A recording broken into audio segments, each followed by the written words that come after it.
Hello everyone, इस video में हम जानने वाले हैं ऑनगोइंग हमास इजराइल वॉर के बारे में।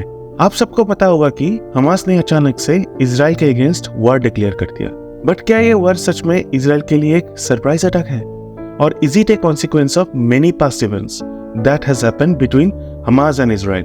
तो चलिए जानते हैं कि आखिर हमास ने इजराइल के अगेंस्ट वॉर डिक्लेयर क्यों किया। ये स्टोरी समझने के लिए सबसे पहले जानना होगा कि आखिर हमास क्या है और इसका फॉर्मेशन कैसा हुआ। Hamas is the largest Palestinian militant Islamic group and one of the two major political parties of Palestine. Countries like US, UK, Israel, Australia, Japan and European Union designate Hamas as terrorist group. लेकिन Afghanistan, Saudi Arabia, Iraq, Yemen, Lebanon और Iran Hamas को support करता है। सिर्फ यही नहीं, Iran और कतार हमास को फंडिंग भी करता है। चलिए अब जानते हैं हमास का फॉर्मेशन कब और क्यों हुआ था। कहानी शुरू होती है 1967 का अरब इजराइल वॉर से, जो 6 डे वॉर के नाम से भी जाना जाता है। The war was between Israel and 3 Arab countries, Egypt, Syria and Jordan. ये वॉर क्यों शुरू हुआ था उसको लेके काफी आर्गुमेंट्स है। It is also believe that this war is a result of a series of miscalculations between those countries. उस समय किसी कारण से सीरिया को लगा था कि इजराइल उनके कंट्री पे अटैक करने वाला है, तो सीरिया ने इजिप्ट से मदद मांगा। इजिप्ट ने रिस्पांस में सिनाई पेनिनसुला, जो इजिप्ट के नॉर्थ ईस्टर्न रीजन में आता है, वहां से यूएन पीस कीपिंग फोर्सेस को मूव कर दिया सीरिया में। इजिप्ट ने उस समय एक म्यूचुअल डिफेंस ट्रीटी भी साइन किया था जॉर्डन के साथ। Israel on the other hand feared that an Arab attack is imminent and launched strike against Arab on June 5, 1967। और इस वॉर में इजराइल का जबरदस्त जीत हुआ and they captured Sinai Peninsula, Gaza Strip, West Bank of Jordan River, whole city of Jerusalem and Golan Heights. This historic war made Israel, which was fighting for survival, a regional powerhouse। ये 6 day war एक new chapter शुरू करने वाला था Israel और Palestine के बीच में। As this conflict created thousands of refugees and brought more than 1 million Palestinians in the occupied territories under Israel rule। अब चलते हैं हमास की तरफ। 1980s में पैलेस्टीनियन पहली बार West Bank and Gaza Strip में इजराइल ऑक्यूपेशन के अगेंस्ट अपराइज होना शुरू हुआ, जिसको बोलते हैं फर्स्ट इंतिफादा।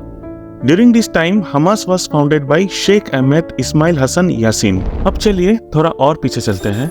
इन सब का शुरुआत हुआ पैलेस्टाइन लिबरेशन ऑर्गेनाइजेशन PLO का फॉर्मेशन से, जो एक पैरामिलिटरी और पॉलिटिकल ऑर्गेनाइजेशन है, and it was founded in 1964 by the Arab League. Its primary objective is the establishment of a Palestinian state and the liberation of Palestine by peaceful means.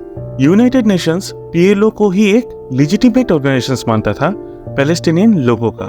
Through out the year PLO के बहुत सारा leaders थे। उनमें से एक prominent leaders था यासिर अराफत, जो PLO का एग्जीक्यूटिव कमेटी के चेयरमैन थे 1969 से 2004 तक, जब उसका डेथ हो गया। साल 1993 में PLO ने इजराइल के साथ एक peace negotiation Oslo accord sign किया था। As a result Palestinian authority का एस्टेब्लिशमेंट हुआ वेस्ट बैंक और गाजा स्ट्रिप को गवर्न करने के लिए। लेकिन हमास बहुत डिसअपॉइंट था पैलेस्टीनियन अथॉरिटी का पॉलिटिकल और आइडियोलॉजिकल डिफरेंस के वजह से। पैलेस्टीनियन अथॉरिटी बिलीव करते थे पीस टॉक्स में, and they used to engage in peace talks with Israel and accepted the idea of a 2 state solution of Israel. लेकिन हमास इसका अपोज किया और 2007 में हमास ने गाजा स्ट्रिप को पैलेस्टीनियन अथॉरिटी से टूक ओवर किया। Presently Gaza Strip is fully controlled by Hamas, लेकिन वेस्ट बैंक में 39% कंट्रोल करता है पैलेस्टीनियन अथॉरिटी और बाकी 61% कंट्रोल करता है इजरायली फोर्सेस।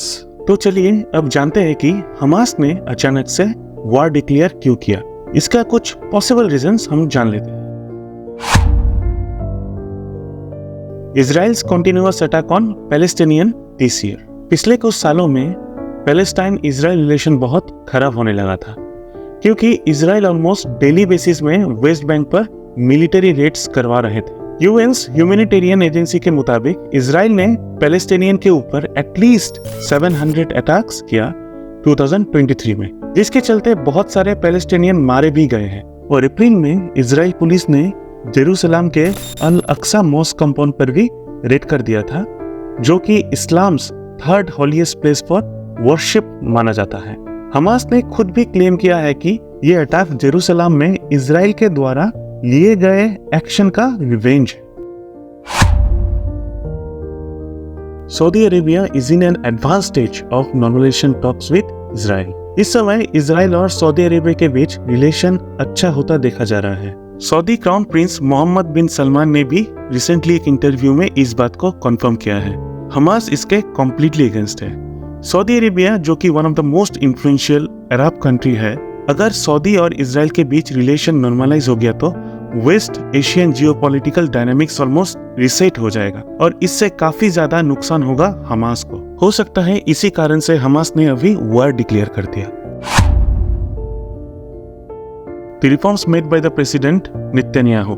हमास अटैक का एक और वैलिड रीजन हो सकता है द प्रेसिडेंट बेंजामिन नेतन्याहू खुद। नेतन्याहू ने कुछ ऐसा जुडिशियल रिफॉर्म्स करवाया जिससे इजराइल के सुप्रीम कोर्ट का पावर काफी कमजोर हो गया। मार्च में इसका पहला रिफॉर्म देखा गया जब इजराइल पार्लियामेंट ने एक ऐसा लॉ एनेक्ट किया जो प्राइम मिनिस्टर को प्रोटेक्ट करेगा अपने पावर से रिमूवल होने से। इस लॉ के मुताबिक सिर्फ मेंटल या फिजिकल हेल्थ रीजन से प्राइम मिनिस्टर खुद उनके ऑफिस से उनका रिमूवल का डिसीजन ले सकता है। इस रिफॉर्म का सेकेंड पार्ट जुलाई में पास हुआ, जिसके मुताबिक कोर्ट कभी गवर्नमेंट डिसीजंस को अनरीजनेबल नहीं बोल सकता। इन सब रिफॉर्म्स के चलते इजराइल में एक डीप पॉलिटिकल डिवीजन होना तो काफी ऑब्वियस था। सेम मंथ इजराइल के एक चैनल में हुए पोल में 56% Israelis feared that these judicial reforms would spark a civil war।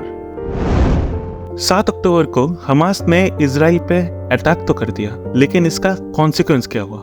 इस अटैक में हमास ने इजराइल पे 5000 रॉकेट्स फायर किए, जिसमें से ज्यादातर रॉकेट्स इजराइल के डिफेंसिव वेपन आयरन डोम ने न्यूट्रलाइज कर दिया। लेकिन 5000 rockets is not easy to destroy. जो रॉकेट्स इजराइल को हिट किया उससे 1000 से भी ज्यादा इजरायली मारा गया और उसके साथ 100 से भी ज्यादा इजरायलियों को किडनैप कर लिया हमास के पैराग्लाइडर फोर्सेस ने। इजराइल ने रिटेलिएट किया गाजा स्ट्रिप में मिसाइल अटैक से और इसमें 2000 से भी ज्यादा पैलेस्टीनियन का मौत हो गया। इजराइल ज्यादातर हमास लीडर्स के बेस कैंप को मिसाइल से टारगेट कर रहा था। Along with that, Israel block the movement of goods and people in and out of the Gaza strip और इसके रिजल्ट में पैलेस्टीनियंस के पास खाने के लिए ना खाना था, पीने के लिए ना पानी। The medical supplies were also out of stock in the hospitals. Palestinians were devastated by such actions.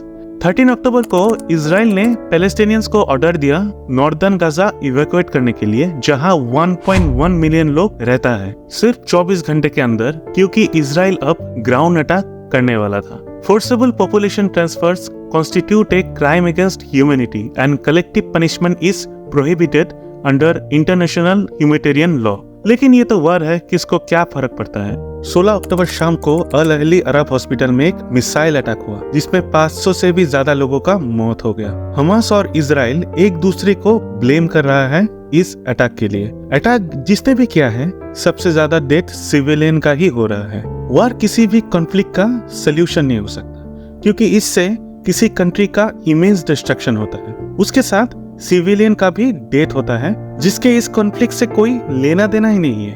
But the question is, Gaza Strip is very small region having 2.5 million population with poverty all around, which is governed by Hamas. और Hamas का main source of income है smuggling through sea routes and underground tunnels और donation from Iran, Lebanon etcetera. तो Hamas के पास इतना बड़ा weapon का स्टॉक आया कैसे? और इसके बारे में इजराइल के सबसे रेपुटेड इंटेलिजेंस एजेंसी मोसाद को पता कैसे नहीं चला? हमास खुद के दम पर इतना बड़ा अटैक कभी नहीं कर सकता। मैं आशा करता हूँ कि ये वार यही रुक जाए और इस कॉन्फ्लिक्ट का कोई पीसफुल सोल्यूशन निकले। आज का वीडियो यहाँ तक ही। धन्यवाद।